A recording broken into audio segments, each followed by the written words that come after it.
বিশ্ব খুব অল্প সময়ের মধ্যে একটি নতুন যুদ্ধের সম্মুখীন হতে চলেছে, আর সেটি হচ্ছে পাকিস্তান ইরানের মধ্যে যুদ্ধ। দর্শক, আপনারা জানেন ইতিমধ্যেই ইরান থেকে পাকিস্তান একটি ক্ষেপণাস্ত্র হামলাকে কেন্দ্র করে পাকিস্তান ইরান পাল্টাপাল্টে হামলা চলছে, আর এতে করেই পাকিস্তানের 2 জন এবং ইরানের মোট 9 জন বেসামরিক নাগরিক তারা নিমিষে প্রাণ হারিয়েছে। যদিও মুসলিম বিশ্বের জন্য এটা কোনোভাবেই কাম্য যুদ্ধ নয়, কিন্তু তারপরও বিশ্ব মুসলিম নেতারা এই ধরনের বোকামো কাজগুলো করে যাচ্ছেন।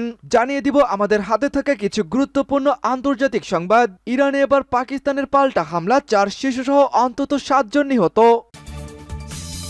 এদিকে ইরাক থেকে বিদেশি সেনা বহিষ্কারের পরিকল্পনা ন্যাটোকে জানালো বাগদাদ। বাইডেন প্রশাসনের কর্মকাণ্ডকে নিন্দা জানিয়ে এবার মধ্যপ্রাচ্য থেকে বহিষ্কৃত হতে যাচ্ছে পশ্চিমা গোষ্ঠী। এমনকি ইসরায়েল ফিলিস্তিন যুদ্ধকে কেন্দ্র করে এমন একটি পরিস্থিতি তৈরি হয়েছে। এবারে যদি জো বাইডেন সঠিক সিদ্ধান্তটি না নিতে পারেন, তবে আমেরিকাকে এর চরম মূল্য চোকাতে হবে। দর্শক, মধ্যপ্রাচ্য থেকে মার্কিন সেনাদের প্রত্যাহারের বিষয়টি আপনি কিভাবে দেখছেন জানিয়ে দিন কমেন্ট বক্সে। এদিকে হেরে যাচ্ছে জেলেনস্কি। ইউক্রেনে ভাড়াটে 60 ফরাসি সেনাকে হত্যা করেছে রুশ বাহিনী। থাকবে, কোনোভাবেই ঠেকাতে পারছে না হুতি যোদ্ধাদের। এবার হুতিদের ঘাঁটিতে যুক্তরাষ্ট্রের হামলা, পাল্টা আঘাত মার্কিন জাহাজে। জানিয়ে দিব ভয়াবহ উত্তপ্ত ভারত। মণিপুরের নতুন সংঘাতে 2 পুলিশ কমান্ডো নিহত, আহত কমপক্ষে 6 জন। সর্বশেষ জানিয়ে দিব গাজায় আন্তর্জাতিক আইন পদদলিত হচ্ছে বলছে জাতিসংঘ মহাসচিব অ্যান্তোনিও গুতেরেস। জাতিসংঘ এখন এমন একটি সংস্থায় পরিণত হয়েছে যাকে কেউ আর একটুও মেনে চলে না। বলা চলে বর্তমান পরিস্থিতির কাছে জাতিসংঘ পুরোপুরি অসহায় হয়ে পড়েছে। ফিলিস্তিনে যে বর্বর আচরণ করা হয়েছে তাতে জাতিসংঘের তেমন কোনো ভূমিকাই লক্ষ্য করা যাচ্ছে না। দর্শক, জাতিসংঘকে যেন একটা খেলনা পুতুল বানিয়ে রেখেছে এই পশ্চিমা গোষ্ঠী। এ বিষয়ে আপনার কি মন্তব্য জানিয়ে দিন কমেন্ট বক্সে। শুনছিলেন সংবাদ শিরোনাম, এবারে থাকবে বিস্তারিত। তার আগে আমাদের ভিডিওটিতে একটি লাইক দিন এবং পরবর্তী গুরুত্বপূর্ণ আপডেট সবার আগে পেতে আমাদের সাথেই জুড়ে থাকুন। ইরানে পাকিস্তানের পাল্টা হামলা, 4 শিশুসহ নিহত অন্তত 7 জন। ইরানের সিস্তান ও বেলুচিস্তান প্রদেশে সন্ত্রাসী ঘাঁটি লক্ষ্য করে পাল্টা হামলা চালিয়েছে পাকিস্তান। পাকিস্তানের পররাষ্ট্র দফতরের বিবৃতির বরাতে সংবাদ মাধ্যম ডন এই খবর জানিয়েছে। আকাশসীমা লঙ্ঘন করে পাকিস্তানে ইরানের বিমান হামলা চালানো নিয়ে উত্তেজনার মধ্যেই এই হামলাটি হলো। ইরানের রাষ্ট্রীয় সংবাদ মাধ্যমের বরাতে এএফপির খবরে এই কথা বলা হয়েছে। হামলায় 4 জন শিশুসহ অন্তত 7 জন নিহত হয়েছেন। গতকাল বুধবার পাকিস্তানের পররাষ্ট্র মন্ত্রণালয়ের এক বিবৃতিতে বলা হয়, দেশটিতে গত মঙ্গলবার রাতে বিধি বহির্ভূতভাবে বিমান হামলা চালিয়েছে ইরান। এতে 2 শিশু নিহত হয়েছে এবং 3 জন আহত হয়েছেন।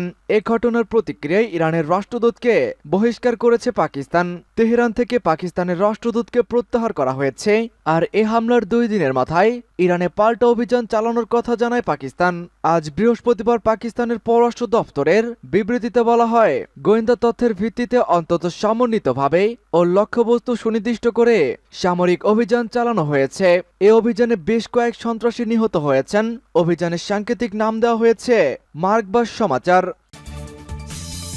মধ্যপ্রাচ্য থেকে এবার বহিষ্কার করা হলো পশ্চিমাদের। ইরাক থেকে বিদেশি সেনা বহিষ্কারের পরিকল্পনা ন্যাটোকে জানালো বাগদাদ। ইরাকে মার্কিন নেতৃত্বাধীন বিদেশি সেনা উপস্থিতির অবসান ঘটানোর জন্য বাগদাদ সরকার প্রয়োজনীয় পরিকল্পনা করেছে বলে জানিয়েছে দেশটির প্রধানমন্ত্রী শিয়া আল সুদানি।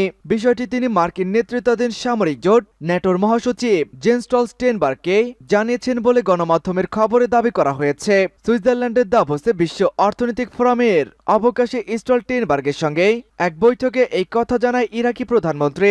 এ সময় সিয়া আল সুদানি বলেন, বিদেশি সেনা প্রত্যাহারের পরও দ্বিপক্ষীয় সম্পর্কের আওতায় মিত্র দেশগুলোর কাছ থেকে সামরিক সহযোগিতা ও প্রশিক্ষণ গ্রহণের ব্যাপারে সহযোগিতা করতে বাগদাদ সম্পূর্ণরূপে প্রস্তুত থাকবে। বৈঠকে ইরাকি নিরাপত্তা বাহিনীর সক্ষমতা শক্তিশালী করতে বাগদাদ যেসব উদ্যোগ নিয়েছে তার প্রশংসা করেছেন স্টোলটেনবার্গ। তিনি বলেন, বিশেষ করে সন্ত্রাসী গোষ্ঠীগুলোর অবশিষ্ট সদস্যদের বিরুদ্ধে ব্যবস্থা গ্রহণ করে ইরাকের নিরাপত্তা ও স্থিতিশীলতা প্রতিষ্ঠার ক্ষেত্রে দেশটির সরকার সাফল্যের পরিচয় দিয়েছেন। ন্যাটো মহাসচিব নিরাপত্তা ইস্যুগুলোতে ইরাকের সঙ্গে সহযোগিতা শক্তিশালী করতে তার সংস্থার প্রবল আগ্রহের কথা তুলে ধরেছেন। ইউক্রেনের 60 ভাড়াটে সেনা নিহত দাবি রাশিয়ার। খার্কিভ অঞ্চলে ইউক্রেনের ভাড়াটে সেনাদের ঘাঁটিতে হামলা চালিয়েছে রাশিয়া। এতে ৬০ ভাড়াটে সেনা নিহত হয়েছেন, যাদের বেশিরভাগই ফরাসি নাগরিক। বুধবার এই তথ্য নিশ্চিত করেছে রাশিয়ার প্রতিরক্ষা মন্ত্রণালয়। রাশিয়ার প্রতিরক্ষা মন্ত্রণালয়ের বিবৃতিতে জানানো হয়, গত মঙ্গলবার ইউক্রেনের খার্কিভ শহরের একটি ভাড়াটে সেনাঘাঁটিতে হামলা শুরু করে রুশ বাহিনী। সেখানে ৬০ জন ফিলিস্তিনি নিহত হয়। এই হামলায় আহত হয়েছে আরও কমপক্ষে ২০ ভাড়াটে সৈনিক। স্থানীয় একটি ভবনকে ঘাঁটি হিসেবে ব্যবহার করেছিল ওই সকল ভাড়াটে সেনারা। সেখানে হামলা চালায় রুশ বাহিনী। এদিকে বুধবার দিবাগত মধ্যরাতের পর রাশিয়ার লেনিনগ্রাদে ড্রোন হামলা চালিয়েছে কিয়েভ। ওই হামলা প্রতিহত করা হয়েছে বলে জানিয়েছে রুশ প্রতিরক্ষা মন্ত্রণালয়। এতে কেউ হতাহত হয়নি বলেও নিশ্চিত করেছে মস্কোর মেয়র সের্গেই সোবিয়ানিন।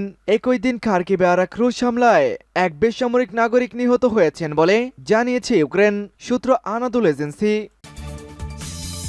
হুতির ঘাঁটিতে যুক্তরাষ্ট্রের হামলা, পাল্টা আঘাত মার্কিন জাহাজে।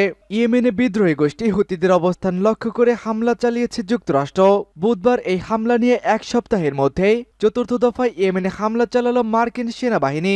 অন্যদিকে একই দিনে লোহিত সাগরে মার্কিন যুক্তরাষ্ট্রের মালিকানাধীন একটি জাহাজে ড্রোন হামলা চালানোর দাবি করেছে হুতি বিদ্রোহীরা। বৃহস্পতিবার আলাদা দুই প্রতিবেদনে এই তথ্য জানিয়েছে বার্তা সংস্থা রয়টার্স। গেল বছরের ৭ অক্টোবর থেকে গাজায় হামলা চালিয়ে আসছে ইসরায়েল।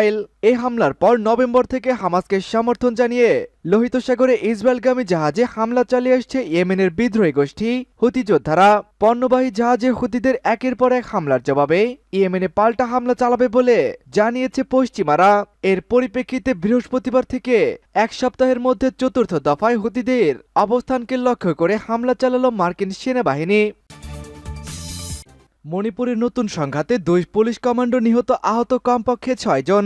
ভারতের মণিপুর রাজ্যে ফের সহিংসতা ছড়িয়ে পড়েছে। এই ঘটনায় ২ পুলিশ কমান্ডো সদস্য প্রাণ হারিয়েছেন, আহত হয়েছে আরও কমপক্ষে ৬ জন। বৃহস্পতিবার মোহর এলাকায় নতুন সহিংসতা ছড়িয়ে পড়ার খবর পাওয়া গেছে। মণিপুর পুলিশ তাদের এক্স পোস্টে জানিয়েছে, বুধবার থেকে এই সহিংসতাটি শুরু হয়েছে। সশস্ত্র বিদ্রোহীরা রাজ্য পুলিশের একটি দলের উপরে এই হামলা চালায়। এতে সেখানে ২ কমান্ডো নিহত হয়েছেন। মণিপুর পুলিশ জানিয়েছে, বৃহস্পতিবার ভোরে সশস্ত্র বিদ্রোহীরা রাজ্য পুলিশের উপরে হামলে পড়েছিল। এ সময় তারা আগ্নেয়াস্ত্র ও বিস্ফোরক ব্যবহার করে এবং তাতেই ২ জন পুলিশ সদস্য নিহত হয়েছেন। গাজায় আন্তর্জাতিক আইন পদদলিত হচ্ছে বলছে জাতিসংঘ মহাসচিব অ্যান্তোনিও গুতেরেস।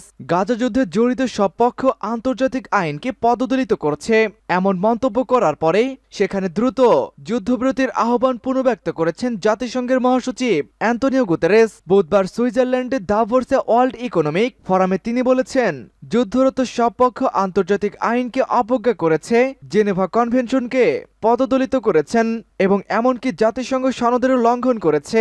অ্যান্তোনিও গুতেরেস বলেন, বিশ্ব সব বেসামরিক লোকজনের পাশে রয়েছে যাদের বেশিরভাগই নারী ও শিশু, যাদের হত্যা করা হয়েছে, আহত হয়েছে, বোমাবর্ষণ করা হয়েছে, বাড়িঘর ছাড়তে বাধ্য করা হয়েছে এবং যাদের কাছে মানবিক ত্রাণ সহায়তা পৌঁছাতে দেওয়া হচ্ছে না। তিনি আরো বলেছেন, আমি গাজায় দ্রুত মানবিক যুদ্ধবিরতির আহ্বান পুনর্ব্যক্ত করেছি এবং দ্বিরাষ্ট্র সমাধানের ভিত্তিতে একটি প্রক্রিয়ার কথা বলছি যা ইসরায়েলি এবং ফিলিস্তিনিদের জন্য টেকসই শান্তি নিয়ে আসবে।